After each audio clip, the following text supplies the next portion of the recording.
Right, so in this video, we're going to discuss you are not who you think you are. Now, quick story. I have always been known as the personal trainer, the guy who's in great shape, and the guy who knows his fitness. That is what my identity and worth has been built around since around 2009, okay? Now, I am going through a situation, even as of right now, where I am actually unable to work out, I'm unable to train, I'm unable to do any running. The only thing I can basically do is walk and use my diet to basically keep my body fat down and stay healthy.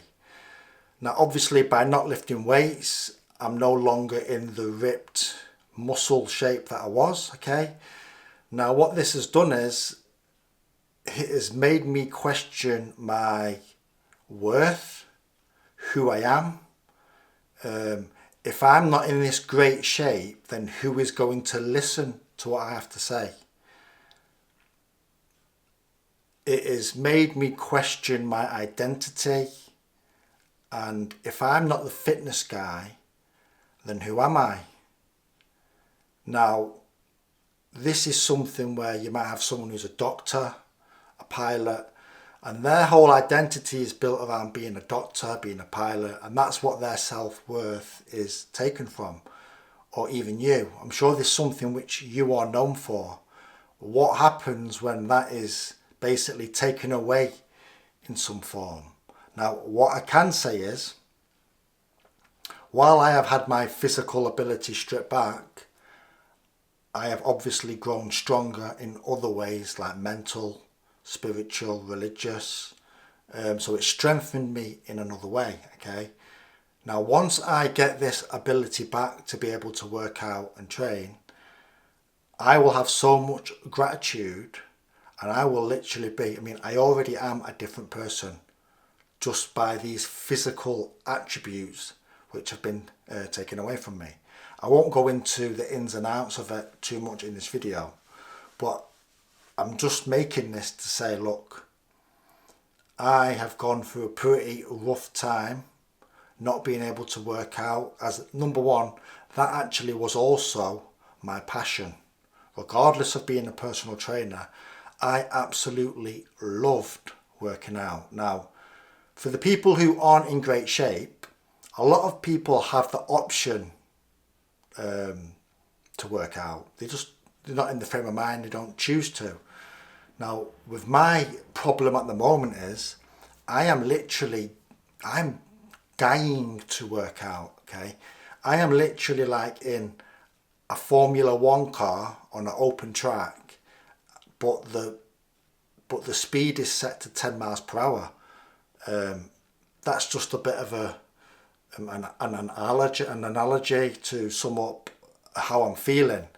Technically, my body is fine, but there's something in here which is not allowing me to work out, okay? And that's something which I'm currently working to at the minute.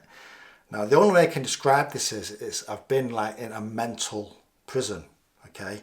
Trying to figure out like what's going on, how do I get over this and stuff. And I'm currently working through it. But this has been going on for the last, I've not been able to do any running for the last 8 years. And I've not been to the gym for the last 2.5 to 3 years.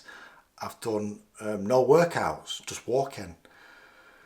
So it's made me question like, what is my purpose? Okay, we live in a world where everything is very superficial. If you don't have the six pack and you are not like, the ripped in shape muscular trainer, then nobody's going to take advice from you, regardless of what you know, because it all ultimately comes down to appearances. So that's something else which I've struggled with, okay? You walk past the gym, people coming in and out, and all over the internet, all you see is all these workouts and people in shape. But it's made me question big time, like, who are you? Like, my name is Paul Phoenix, But if you think about it, that's just the name that my mum and dad give me, okay? I am not technically Paul Phoenix.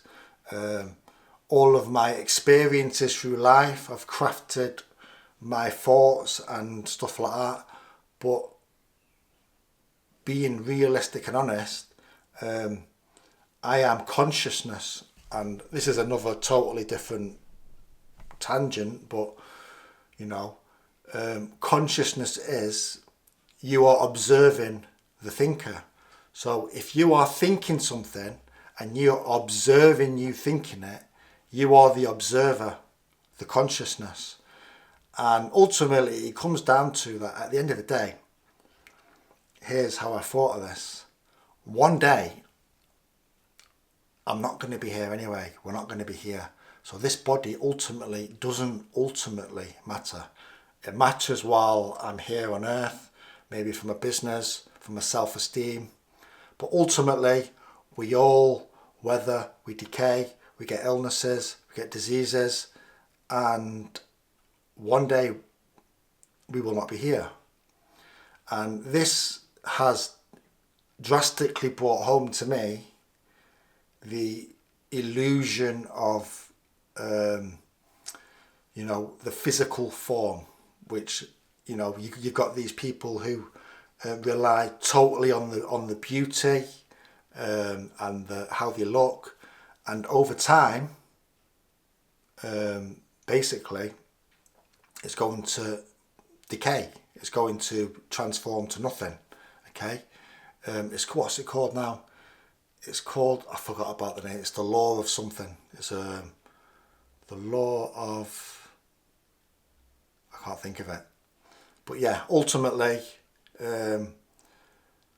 everything that has a beginning has an end.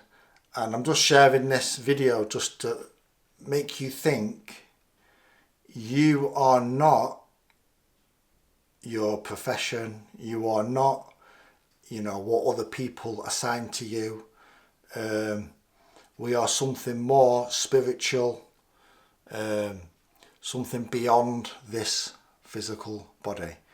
But yeah, that being said, even though I can't do those things, I am highly grateful for the things that I can do. I know that there are people who would give anything just to be able to walk, and I can walk, so I'm grateful for what I can do, okay? I know things can always get worse, and there always is somebody who's going through worse, okay? So I'm not here to, like, you know, pity story, but yeah, just a quick summary of how my identity was the personal trainer, the guy who's in shape. That's been taken away. It's forced me to think deep, really deep on my physical form, my mental, spiritual, religious, and what is beyond this, just this reality or the matrix that we're in. So yeah, so if you enjoy videos like this, like, subscribe, and comment if you've experienced any identity crises like this. Till next time, take it easy.